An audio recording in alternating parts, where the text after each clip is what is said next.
Hello बच्चों, कैसे हैं आप लोग? आई होप सब अच्छे होंगे। आज हमारा नेक्स्ट टॉपिक करते हैं एरिया रिलेटेड टू सर्कल। चलिए शुरू करते हैं।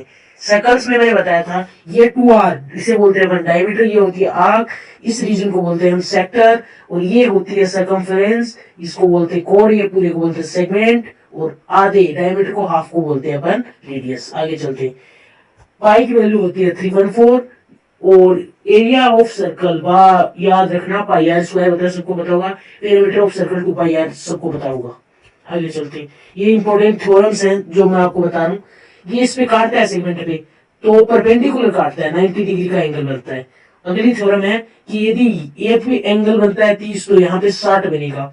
ये रिमेनिंग पार्ट एंगल सबटेंड करता है आर्क पे, तो ये डबल होता है इसका यहाँ पे। आगे चलते हैं। तीसरी theorem, same segment are equal, यहाँ वाला इसके इक्वल, यहाँ वाला इसके इक्वल, और यहाँ वाला इसके इक्वल, तीनों angle equal. Angle in semi circle is right angle, semi circle में एंगल होगा राइट एंगल। आगे चलते हैं। आगे देखिए तो पार्ट्स ऑफ सर्कल के बारे में ही बताया गया। ये रेडियस, ये डायमीटर, ये सर्कमफेरेंस, ये माइनर सेक्टर, ये मेजर सेक्टर, बचा हुआ ये माइनर सेगमेंट, ये मेजर सेगमेंट। यहाँ पे ये 90 बन जाता है। ये चीजें एक पॉइंट पे कटने वाले को टेंजेंट बोलते हैं, वैसे भी उस सर्कल्स में है चैप्टर में। ये थ्योरी आप लोग पढ़ लेना। आगे चलते हैं। पहला फॉर्मूला याद रख लेना, बहुत बहुत बहुत इंपॉर्टेंट, इंपॉर्टेंट नहीं बहुत इंपॉर्टेंट, इससे ज्यादा इंपॉर्टेंट फॉर्मूला, मतलब चैप्टर में यही घूमेगा आगे पीछे आपके, तो इसको मतलब दिमाग में घुसेड़ लो। Pi are square theta upon 360 area of the sector का फॉर्मूला होता है। आगे चलते हैं। अब सेगमेंट का फॉर्मूला, सेगमेंट का फॉर्मूला वैसे तीन कंडीशंस में होता है, 60 डिग्री, 90 डिग्री और 120 डिग्री। लेकिन ऐसे भी कर सकते हो, area of the segment of circle, area of कॉन्स्टेंटिक sector of area of then triangle, उनको माइनस करना है। मतलब उन दोनों का एरिया से ये माइनस करोगे तो area of the segment of circle आ जाएगा। आगे चलते हैं। Length of arc, length of arc का फॉर्मूला है 2 पाई आर थीटा अपॉन 360 या पाई आर थीटा अपॉन 180, और इसका एक और होता है half into L into R, जो कि यहाँ पे दिया बनी है। बहुत इंपॉर्टेंट है, मतलब इसका क्वेश्चन जरूर पूछा जाएगा, तो आप याद कर लेना। समझदार को सारा काफी होता है।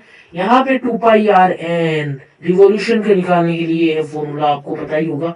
ये फॉर्मूला रिवॉल्यूशन को निकालने के काम आता है, तो जरूर याद कर लेना। एक क्वेश्चन आ सकता है, क्वेश्चन में भी आ सकता है। एरिया रिलेटेड टू सर्कल का चैप्टर, बड़ा चैप्टर है। एक 60 मिनट में घड़ी की 300 डिग्री करेगी, तो 1 मिनट वाला याद रख लेना। इसमें क्वेश्चन आता है 1 मिनट में करती है 6 डिग्री मूव, और 60 मिनट में 360 डिग्री, पूरा एक राउंड घूमेगी 7 मिनट में। ये नोट की बात है। आगे चलते हैं। Conversion of units, conversion of units, ये यूनिट्स पता नहीं होती है, आंसर तो निकाल देते हैं सर। यूनिट्स का ऐसा है 1 सेंटीमीटर स्क्वायर का है 10 mm into mm, 100 mm square हो जाएगा। चलिए, मतलब साफ सीधी बात है, 1 सेंटीमीटर स्क्वायर का 100 मीटर स्क्वायर हो जाएगा। 1 मीटर स्क्वायर का 10,000 सेमी स्क्वायर हो जाएगा। 1 मीटर स्क्वायर का 10 लाख मीटर स्क्वायर हो जाएगा। चलिए आगे चलते हैं। ये चीजें यूनिट्स का ध्यान रखना होता है, और जहाँ यूनिट्स ना याद हो ना, जैसे कोऑर्डिनेट वैसे, तो स्क्वायर यूनिट्स लगा देना, उससे नंबर तो नहीं कटेगा आपका। आगे चलते हैं। ये चीज पूरे में पढ़ाइए। पाई आर स्क्वायर होता है एरिया रिलेटेड का फॉर्मूला, सर्कमफेरेंस का 2 पाई आर, और 2 pi r theta upon 360 length of arc का होता है। ऐसे ऐसे भी लिख सकते हो, पाई आर थीटा अपॉन 180, वो 2 से कट जाएगा, कोई फर्क नहीं पड़ता उस चीज से। आगे और चीजें देख सकते हो आप, जैसे theta upon 360 into pi are square, मतलब पाई आर स्क्वायर थीटा, ये सेक्टर का फॉर्मूला है। और ये बहुत ही, मतलब इनके इर्द गिर्द ही घूमेगी भाई पूरा चैप्टर। ये इन्हें मतलब रट लो कुछ भी करके। ये सेगमेंट का क्वेश्चन पक्का घुमाएगा तो घुमाएगा। इसमें 3 केस होते हैं, सब याद रखना।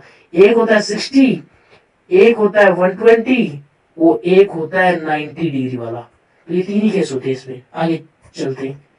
आगे थैंक यू, कंप्लीट हो गया हमारा चैप्टर। तो थैंक यू फॉर